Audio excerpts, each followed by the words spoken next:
Hi everyone, welcome back to more Freddy Pharkas. So since a couple of people have already mentioned it in comments on previous videos, I'll go ahead and show what happens if you try to make the very intuitively helpful move of taking this horse poop, which we found sitting on the street, and using it on ourselves. Because this is exactly what you do if you find some horse poop sitting on the ground. You use it on yourself, because why wouldn't you? How disgusting. And that's how Freddy met his ironical death, from ingesting horsey products that was never meant to be ingested. A few days later, all of Course Gold got bought up by some mysterious East Coast consortium and, well, the rest, as they's fond of saying, is history. Caution. The Surgeon General has determined that you've gotten exactly what you deserved. That's a little bit rude, but I can't really disagree with that. If you deliberately do... Well, actually, it doesn't really say exactly what he did with the horse byproduct. Actually, I guess it did. I think it said he ingested it, so I'm assuming he ate it. So I think if you deliberately do something like that, you're probably going to need a little bit of education in terms of what goes in your mouth and what doesn't. There's some old children's song from some old public service announcement which has a song that goes something like, "Don't you put it in your mouth." So yes, don't put it in your mouth. Not a good idea. Also along similar lines, several people have pointed out that if you take the horse gaseous byproduct into this paper bag, well, which we already did, but I mean if you take the contents of the paper bag after doing so, if one of those horses will kindly oblige us. There we go. Oh, I need the gas mask. Really? Apparently, do I have to go through the whole process of making the gas mask? I guess I do. Oh, no, wait, I still have this. Okay, I have this from this save game here, so we can just go ahead and use this on ourselves here. You are a sick, sick little pharmacist. And I think this is the same series of messages as last time, so... yeah, even the same death message here, so... So yes, what did we learn today, boys and girls? Don't eat horse poop. Actually, don't eat poop in general. Probably not a good idea. And don't do whatever Freddy did with horse methane-based emissions either, because that is also not a good idea. Not something that is really ever recommendable at all, for any reason. Now that we've concluded this public service announcement, let's go ahead and get back to where we were at the end of the previous video. So here we are, we've just finished our shooting practice, and we're actually almost done with this act already, believe it or not. It's really not a very long act. The second half of the game is... well, the game is divided into 4 acts. I think I might have already mentioned this, but the game is divided into 4 acts. We're in the middle of Act 3 now, and I think Acts 3 and 4 are somewhat shorter than Acts 1 and 2, so Act 3 is really not very long. It's basically about getting your guns and doing that shooting practice. Now the only thing that we really need to do is complete our ensemble. We already have most of what we need. We have our clothes. These are the clothes that we got from Freddy's bedroom close to the beginning of the game. We have, of course, the guns and that neckerchief. What else do we need? I think mostly what we need is to get a pair of boots, a pair of cowboy boots, which this is a claim check for. We need to redeem this claim check. And the other thing we have to do is get an ear. Get a prosthetic ear so that nobody will recognize Freddy because he will be no longer missing an ear. I think that's... well, it's obviously a joke, but one of the sort of jokes in this game is that people recognize Freddy because he doesn't have... he's missing one ear. So if we get a prosthetic ear, then nobody will recognize him. It's a perfect foolproof disguise. And where do we get an ear from? Well, it turns out you might notice this over here. What's this thing hanging on the wall that suddenly appeared here? This is part of the way that we get an ear. This is a silver medallion recently awarded to Srini by the American Society of Salves, Holistic Ointments, Liniments, and Emollients salesmen. It was in honor of his impressive and yet oddly comforting display of Old Gampy's Fisherman Throat Gullet Descaler lozenges. So, I gotta say at this point in time, I think the game is really reaching. The game is really sort of stretching things a little bit, because first of all, Srini's already only been working here for 1 day, I think. I think the previous day is the same day that we rescued Srini and got him here working in the shop. So I don't think that he would have had time to win an award for anything in one day, because I think it takes longer than that to do the research and judging and selection for whoever gets an award like this. And secondly, the pharmacy is closed, so nobody should be coming in here anyway. The only people who should be in here are Freddy and Srini. There shouldn't be any customers or anybody really doing anything, any kind of contest judging or anything like that, because the pharmacy is closed. But whatever, let's go ahead and do the honorable thing and take this medallion which Srini has rightfully earned. You carefully take the medallion off the wall, thinking Srini will never miss it. Freddy Pharkas, what in an entirely unsatisfactory afterlife are you doing with my finely earned silver medallion? I like how Srini says, what in an entirely unsatisfactory afterlife, as opposed to, what in hell. It's going to a good cause, Srini. It's going to help make Course Gold a safer, saner place to live. I am hoping so, Freddy, for all the sakes. So, we got... Let's take a look. Here it is. We got this medallion. It's 99.9% silver, awarded to Srini by the American Society of blah blah blah. So, we have something made of very close to pure silver. What do we do with it? Well, again, the game is sort of stretching things. I'm just going to go ahead and tell you the solution, because I think at this point in time, I don't know if how anybody's really expected to figure this out, but basically what you do here is, let's talk to Whitland Willie. Does he have anything interesting to say? So he asks how'd the gunslinging go. Freddy says, I'm getting ready to leave town now. Drop the leaving town bit, Sonny. I know what you're up to. This is my story, remember? Oh, yeah. Now finish putting that disguise together and get to it, so as we can get this town cleaned up once and for all. Hey, you don't have to tell me twice. Alright, so what we do, a little bit silly though it may seem, is we need to show this medallion to Willie, and this will cause him to tell us all the information that we ever wanted to know about how to get a silver ear. Willie, I'm in need of a way to disguise my ear. Do you think you could do something creative with this, something in the shape of an ear, perhaps? Offhand, I'd say do it your dang self. My nap time's coming up shortly. I've had a hard day of whittling, but you could maybe do some lost wax casting with this sucker do the trick. Lost what? Lost wax casting, son. What'd you do, sleep your way through metal shop? I guess I must have. What's lost wax casting? That's casting, with an apostrophe, sonny, not an ing.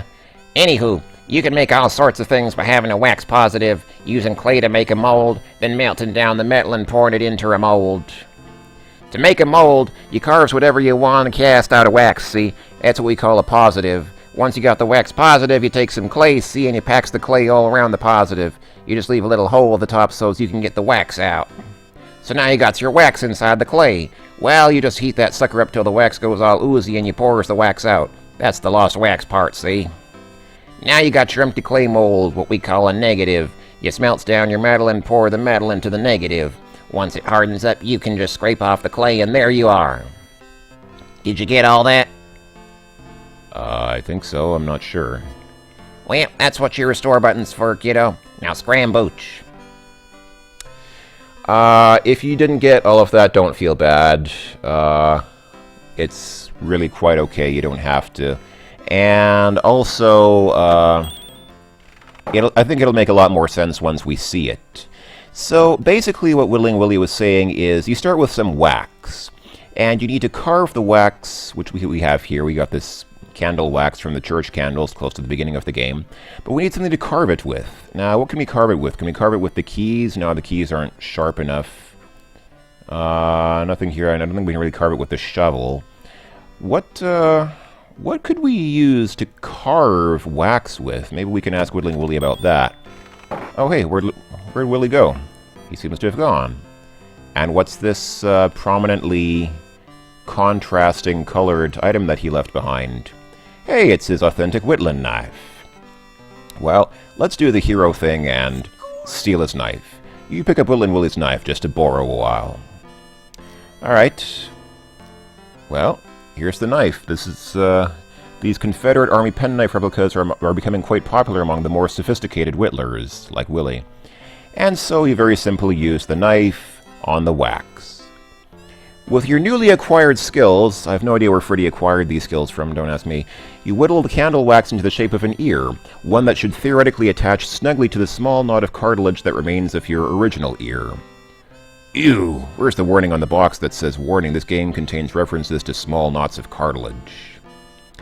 Having inadvertently gunked up the knife good and proper with wax, you toss it away hoping that Willie finds it sooner or later and thinks he stupidly dropped it. Because of course, why not? Well, there we go, we have an ear. It's a handsomely carved wax ear, looking very much like the one Kenny the Kid shot off so many years ago. So we have our ear. What we need to do is take this clay, which we got from the from Philip de Graves' grave site, and pack the clay around the wax ear. You carefully pack the clay in and around the wax ear, leaving some of it open so that you can pour the wax out later. So there you go, now we have a wax ear and some clay. How would we get the wax out? Well, we melt it. And how do we melt things? Of course, we use that alcohol lamp in the pharmacy. So let's go back once again. And Srini is still here working in the shop, of course, as he always is. Let's come back here and use the matches on the lamp to light it on fire.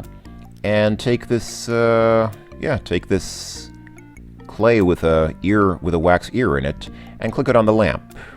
The wax in the mold slowly starts to melt. The melted wax runs out of the mold and spatters on the work table, resulting in an empty ear-shaped mold. Hot doggy.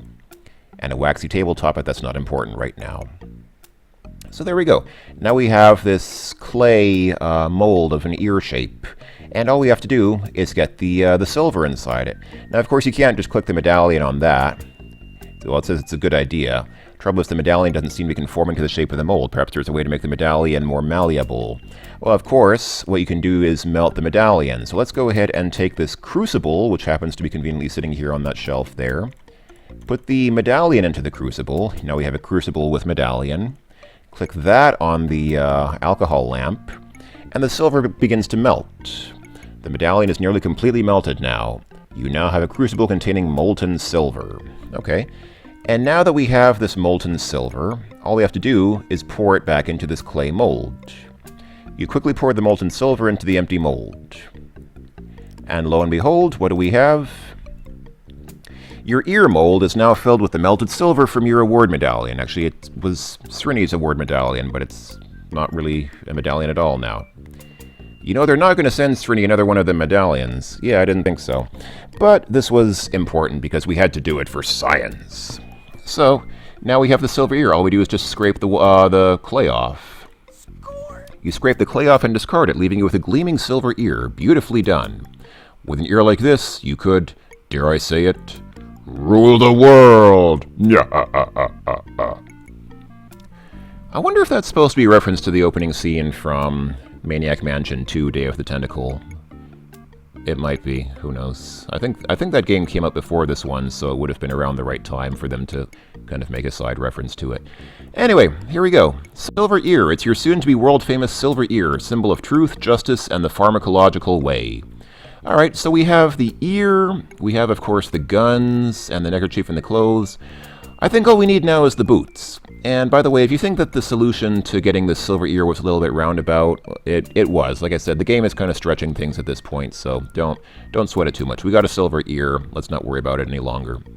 Let's go ahead and put this crucible away, pinch out the flame on that lamp, and get out of here. Let's go ahead and save our game here as made silver ear. All right. What happens now? I'm just curious. I think we try to wear our clothes now. Yeah, it says you wouldn't dream of wearing your cowboy clothes around town until you have both your whole ensemble and a damn good reason. The game doesn't really tell us what we're missing, but like I said, I think the only thing we're missing at this point is the boots. And we do have this claim check. It's a tattered, well-worn claim check, and it has a picture of boots on it, which kind of gives away that it's for boots. But the question now is, where do we claim those boots from? Maybe Srini knows. Okay. Let's go to the other side of the counter and try again. Oh yes, it will be ready on Tuesday. Hee, I've made it funny. Excuse my jocularity. I do not know whence this piece of paper comes. Okay, thanks, Rennie. Is Penelope still... No, the school is still closed. I guess we're not going to see Penelope again. Let's see. Let's ask the sheriff about this. Y'all should be stopping back on Tuesday, boy. Your boots will be ready then. Yeah, just joshing you, son. I don't know where this thing came from. You can see a pattern developing here, can't you? And I'm pretty sure it's pretty obvious. Oh, Willie's not here, so we can't give it to him now.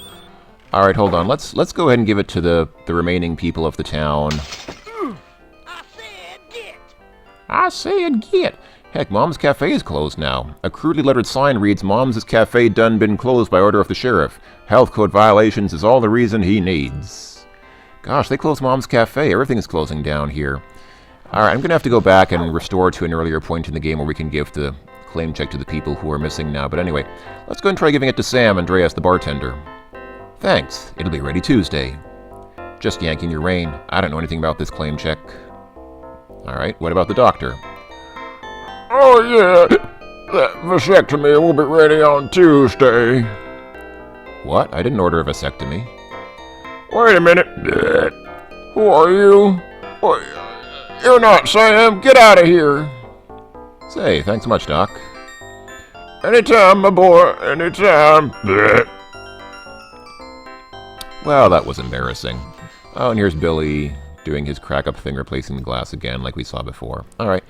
And I guess the only person left in town to give that to is P.H. Balance, the banker. It'll be ready on Tuesday, Pharkas.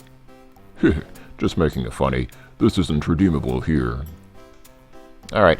Let's go ahead and restore to a point way back close to the beginning of the game. I guess, let's see, did I already have it here? No, I didn't, because this was before I went into the pharmacy. Let's see, what about from here? I must have had it here, right? Yeah, there it is.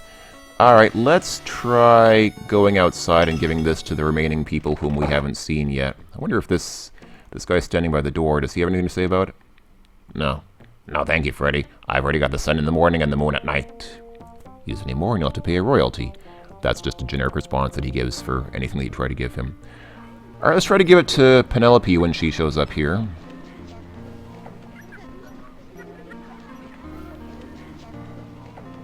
Just waiting for Penelope.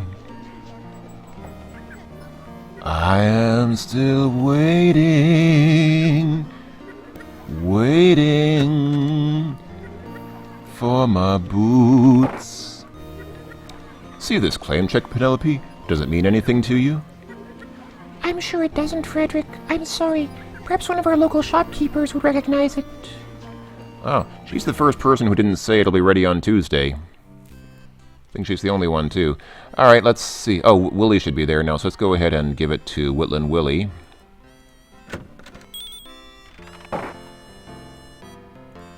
Oh, yeah. That thing. It'll be ready Tuesday. Ha! That's a thigh slapper, son. Shoot, I was just funning you. I don't know what that's for. He should know. It's his story that he's telling, isn't it? He said it's his story, so why wouldn't he know? Alright, let's see. Let's give it to Hop Sing. Hey, Hop Sing, you want a claim check? So, it be ready Tuesday. Sorry, little joke. Cousin Lofat have laundry in New York. Hopsing not know what claim check is for. And the blacksmith is still here, so let's see what the blacksmith has to say about this. No? Oh, I guess for some reason we can't give him objects. Peculiar. Alright, I guess the only other person is Helen Beck, also known as Mom.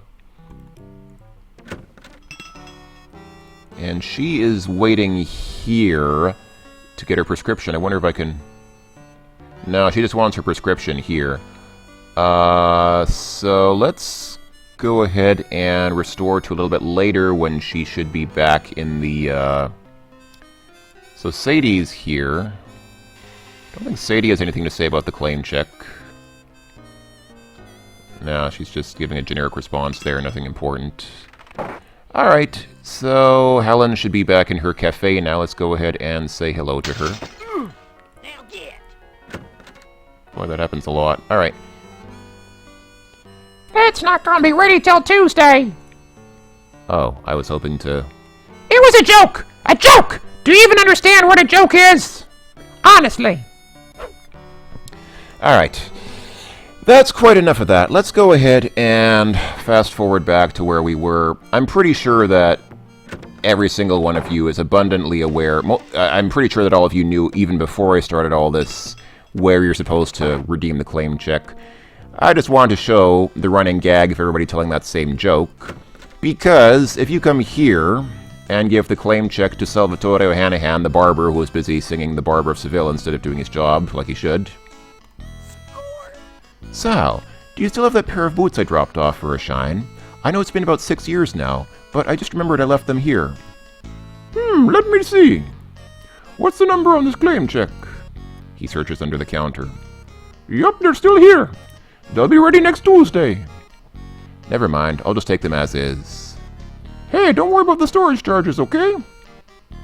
And now we get the boots that were sitting there in this space between this cabinet thing and the bench that the customer's sitting on. Alright, so there we go. There we have it, ladies and gentlemen. We have our boots. Your old passenger pigeon skin boots. The boots you used to wear in the days before Kenny the Kid gave you an ear job. And I think that's it. We have the boots, the clothes, the neckerchief, the guns, and the ear. Ladies and gentlemen, I think we are ready to put on our ensemble. And I think you can do so by clicking any of those 5 items that I mentioned. Any of those 5 will do. Just choose that out of your inventory and click it on Freddy. With your boots, your clothes, your guns cleaned and loaded, your silver ear, and your lucky neckerchief, you're ready to get dressed and assume your identity as the gunslinging stranger. You return to your penthouse suite high above the glittering Pharkas pharmacy in beautiful downtown Corsgold. There, Srini greets you and solemnly assists you in the final preening. It's a somber and yet somehow exciting event. There you are, Freddy Pharkas. You are mostly indeed a picture of stately, mysterious strangerness. Nobody will be positive to recognize you any now. Thanks for your help, Srini. Corsgold owes you a debt of gratitude it can never repay. If anyone asks, Freddy Pharkas has left town, and if I don't come out of this alive, the pharmacy is yours. That is of a true generous nature you are displaying, Freddy Pharkas. As for me, I would like to open a pharmacy on the reservation among my people. But whether that is fated to be or not is in the hands of someone who is not I. I guess they're still carrying on the joke of him being Indian, like in the sense of Native American, because apparently he has a reservation, even though he's not that kind of Indian. I don't think, like, actually people from Asian India had reservations in the old United States, but whatever. Luck be with you, Freddy Pharkas. I am proud now. And with that, we come to Act 4, Showdown at the Hallelujah Corral. Yes, this is the final act of the game. Yes, we are getting close to the end of the game. And oh look, they closed down the Chester's general store as well. The stage was set for Freddy's showdown. Wait, did I say slow down? I meant showdown. No, I did say showdown, didn't I? I thought I did, I weren't sure. Anywho, now that Freddy was wearing his silver ear thing and his old gunslinging duds, nobody except Srini recognized him. Not even Sadie Overy or Penelope knew who he was. They thought Freddy had skipped town. And they thought this new guy was just a handsome silver-eared stranger who happened to be especially up on his pharmacology. Now, Freddy didn't have a lot of time to lose, because things in Corsgold was getting worser and worser. Alright, here we go, the beginning of Act 4. And yeah, what's up with, the general store looks closed. Maybe it's your keen intuition. Maybe it's that razor-sharp second sense you have. Maybe it's that closed sign on the door that you'd trip over if it were any bigger. The store is sealed up tight, locked, shuttered, off limits, verboten, which is spelled with only one T. Out of service, padlocked, folded, bolted, latched, finished, kaput, ceased to be. It has expired. This is an ex-general store. If it wasn't nailed to the sidewalk, it would be pushing up the daisies. Incidentally, if you're wondering what happens to Chester Field as a result of what happens in this story, he went to Illinois and opened up a store there. They also made him town marshal, and he adjusted the name of his store accordingly. That's right. He opened up the first Marshall Fields.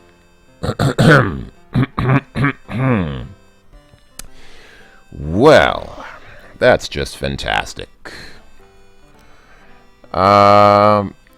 And that's actually not the last that we'll hear of Chester, because if we come right over here, we find that he's actually walking around here in front of the saloon.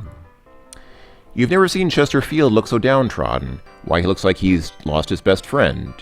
He's wearing a sandwich board upon which has been very hastily scribbled, "Will polish ears for stagecoach fare."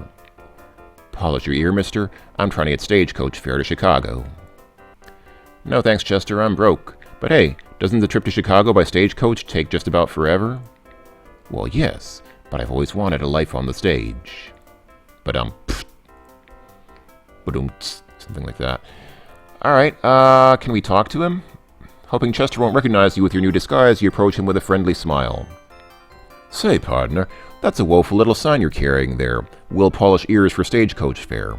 What's the problem? Why so down on your luck? Well, I'll tell you, even though I usually don't talk to silver-disguised strangers. There's a man inside who is the best gol-dan poker cheat I've ever seen. I never even knew he was stealing my store until it was all over. You see, I bet everything I owned, including my store, on a queen high straight flush. And that son of a gun was holding a king high. Don't feel bad, fella. I would have probably done the same. By the way, did you get this gambler's name? Name? Sure did. Wheaton Hall is his name, but everybody calls him Aces. And I can see why. Thanks for your time, and I hope things work out for you. I think I might just pay Mr. Aces a little call. Good luck to you, stranger, if you're going to get into that game. Thanks. I'm wearing my lucky neckerchief, so I'm not too worried. Yeah, right. Alright, well, this could be dangerous. This is dangerous. Open up your head to the shell shock. Alright, let's go ahead and save here as, I'll just save it as Act 4. Why not? I didn't save at the beginning of Act 4, so this might be a good time to save the game. Speaking of saving the game and dangerous situations, well, it's not really that big a deal, but I should mention at this point, the transition to Act 4 is where you could get yourself stuck. I mentioned in a previous video briefly that there is a way close to the end of the game to get yourself stuck if you really go out of your way to do so. Remember that we got the pistols. We got the pistols, and we've lost most of our inventory items. These 6 things are our only inventory items now. Anyway, so we, of course, got the pistols and the neckerchief out of the general, not the general store, the bank. We got them out of the safe deposit box from the bank here. After you do the shooting practice with Srini, it is possible to go back to the bank, put the pistols and neckerchief back in the safe deposit box, and then return it. If you do that, the game will not remember that you did so. The game will still think that you have the pistols, and it will let you transition into Act 4. But when you begin Act 4, you won't have your guns, which will make it then impossible to finish the game, because we will need our guns to finish the game. So if you do that, it is possible to get yourself stuck. If I had gone back to the bank and put my guns back in the safe deposit box, we'd now be here in Act 4 without the guns, and thus no way to finish the game. But you pretty much have to go out of your way to do that, unless you really explicitly take the trouble to actually put the guns back in the bank. That's not going to happen. So generally speaking, unless you do something silly like that, you won't have a reason to get stuck in this game. Lots of ways to die. There are lots of ways to die in this game, as you've seen, but not really many ways, supposed to not be any ways to get stuck to the point that you can't finish the game because you're missing something. Anyway, let's go inside and take a look at this Aces gambler fellow. Oh hey, who's this? It's Zircon Jim Laffer. Years from now, his brother Ezekiel will sire a son, who will beget Ethan, who will beget Bartholomew, who will beget Lawrence. That's right, it's Larry's great-great-granduncle, or something like that. Yes, this is a distant ancestor to Leader Suit Larry. Howdy, stranger. New in town? Hi, I sure am, and I'm looking for a hot time. I've been noticing some of your fine coarse gold fillies, and I wouldn't mind an introduction. Perhaps you could put in a good word for me with one of them? Of course, I know a lot of you boys gotta pay for your fun, but I figure a guy with my looks and breath, hey, they should be paying me, right, you know? Right? Right. By the way, my name's Laffer, Zircon Jim Laffer. Don't believe I caught yours. Whoops, I think I smelled something burning or something. Catch you later. Phew, what rock did he crawl out from under? And if we try to touch him, you prod him just to see if he's real or some sort of waxwork. Hey there, don't be touching me, fella. Don't want the women folk to be getting the wrong idea. I'm a man's man, you know. I mean, I'm a woman's man, but I'm a manly man. Say, did I catch your name? Mine's Laffer. Zircon Jim Laffer. Sorry, I was looking for somebody else. Phew. And if we try to give this guy anything... If I give you this, will you go away? Are you kidding? You give me one of those and I'll be your friend forever. Bosom buddies, old pal, old bean. Together, whatever the weather. Two of a kind, you and your shadow, inseparable. You hurriedly stick it back into your pocket rather than face further companionship. Let's give him our guns. Of course, if you click your guns on somebody, the game assumes that you're trying to shoot them. What an excellent idea. But if you do that, Leisure Suit Larry will never have been born, and you'll throw Sierra Online into a time-space paradox from which it will never recover. I guess back then it was still Sierra Online and not just Sierra or Sierra Entertainment. Anyway, let's see what's going on over here around this gambling table.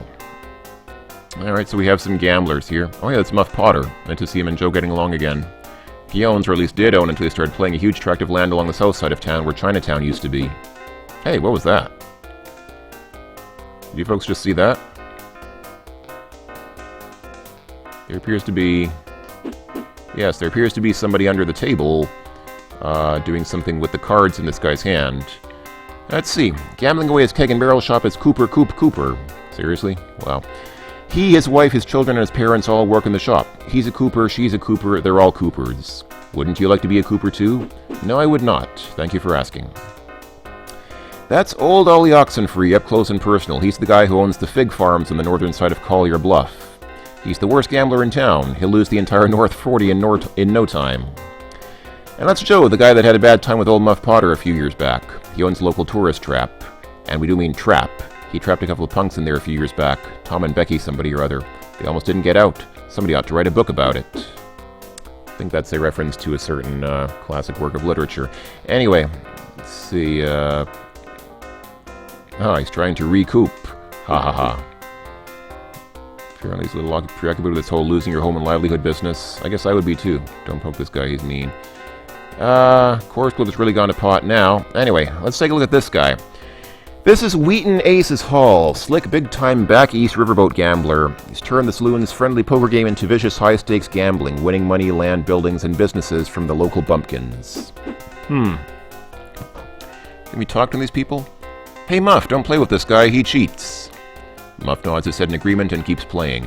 Muff's never been too bright. Cooper, please, you can't lose everything, you just can't.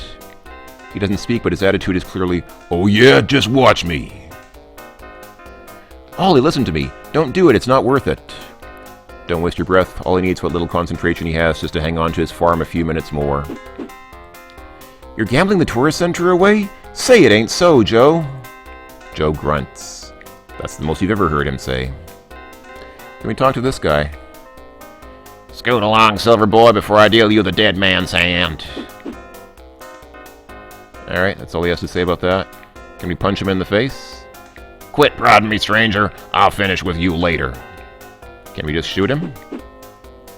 Despite his slimy demeanor and underhanded undertaking, you can't bring yourself to shoot him point blank. You'll have to find a better way. Alright, can we do anything about this hand? It appears to be a third hand, so that's how Aces is cheating. Has nobody else noticed this hand repeatedly coming up and down? Isn't it sort of a little conspicuous there? Alright, can we grab that hand? You're cheating! That's a fake left hand. Your real hand is hidden under the table. You've been feeding good cards into your hand and taking away the bad ones. Why, yes, silver-eared stranger, you're correct. Almost. As you see, I have no cards in my left hand. I only have this.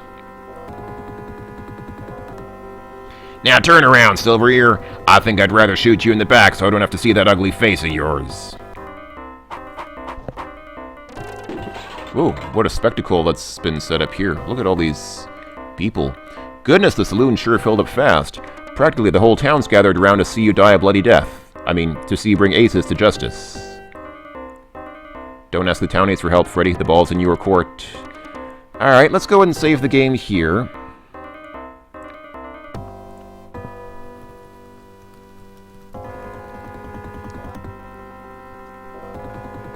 Alright. I guess this is it, folks. Can we look at the gambler over there? Yes, the infamous riverboat gambler seems to have you under a barrel. How peculiar. Why would a riverboat gambler, especially one as successful and popular as Aces, come to a two-bit burg like Coursegold? This can't be a coincidence. Someone must have sent him a wire. But why? And how? Our telegraph office closed down 2 weeks after it opened. Alright, can we use the hand on him? Touch me and you'll get a bullet in the heart before you know it. Jeez, talk about homophobia. Alright, can we talk to him? Give yourself up, Aces! I caught you red-handed!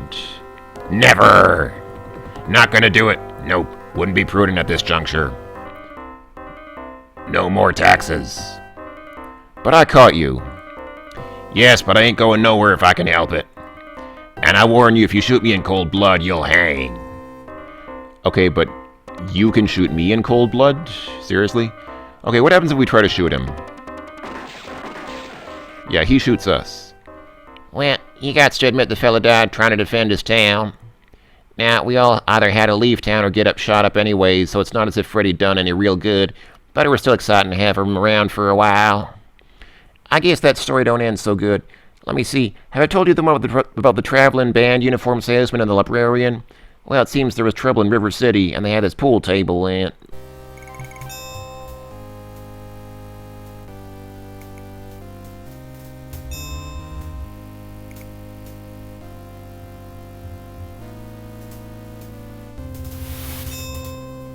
I like that music. That's kind of a unique death music. Anyway, yeah, rest in pieces. So, obviously we can't just shoot Aces directly. That would be too easy. It turns out that what you can do is rebound. You can ricochet your shots off different things here in the bar. So let's try, I don't know, can you ricochet the shot off the moose head, for example? No, that just causes him to shoot us like that. Alright. Can we shoot that painting back here? Oops, that causes that guy in the sombrero to die. Be kind, please rewind. Let's go ahead and forget about that. Can we shoot this chandelier? Whoops, that caused that prostitute to get hit. I like that rewind effect. That rewind effect looks really cool, actually. It's quite a nice little piece of programming. Can we shoot the other chandelier? No, that causes us to die again. Can we shoot the piano? Yes, we can. Oh, that causes Leadership Larry's ancestor to die. Can we shoot those bottles back there? Yes, we can, and somehow the bullet ricochets off the bottles and ends up killing that sheep over there. What about the smaller painting back here? Yes, we can shoot that too. That causes that gentleman in the large hat to get shot. Alright, what about the bar? Oh no, that just shoots the bottles again. What about that brass rail? There's a kind of a brass rail running underneath the bar. Yeah, what if we shoot that? Whoops. Ah, perfect. He did it! What a manly man! Riverboat gambler in the corner pocket. Oh, thank you for voicing that line for me. I could have done that if I'd wanted to. I just didn't feel like it is all. Now, when the townsfolk caught wind of how Aces had been cheating, the sheriff had no choice but to arrest him and return all the deeds. But no sooner had one brouhaha died down than another started up. Alright. Well, let's save again. This last act is quite hazardous. There's a lot of gunfighting and a lot of gunplay and a lot of dangerous stuff happening, so... deal with Aces. Alright. That's nice. And the whole saloon's cleared out, except for... who's this guy sitting back here? Don't bother him, he's sleeping it off. Then when he wakes up, he'll have a hair of the dog that bit him, and the cycle will begin anew. Like the miracle of life itself. Alright. Don't know who that's supposed to be, but anyway.